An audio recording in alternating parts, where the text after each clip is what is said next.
আজ আমরা চলে গেছিলাম তাহেরপুরের খ্রিস্টান পাড়ায়। বেশি দেরি না করে সাইকেল নিয়ে 4 জন বন্ধু মিলে চলে গেলাম তাহেরপুরের খ্রিস্টান পাড়ায়। দেরি না করে হাঁটতে হাঁটতে চলে গেলাম বড় চার্চের দিকে। বড় চার্চের ভিতরটা খুব লাইটিং দিয়ে খুব ভালোভাবে সাজানো, খুব সুন্দর লাগছে দেখতে।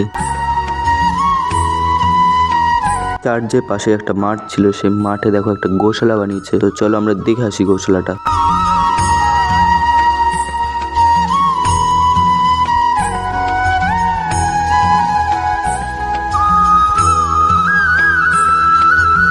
এই হলো আমাদের বড় চার্চ। এখানে কিন্তু এটাও দেখানো আছে যে যিশুকে কিভাবে মারা হয়েছিল, সেটাও কিন্তু দেখানো আছে এখানে। তারপরে বেশি দেরি না করে ভিতরে ঢুকে গেলাম সেই বড় চার্চের।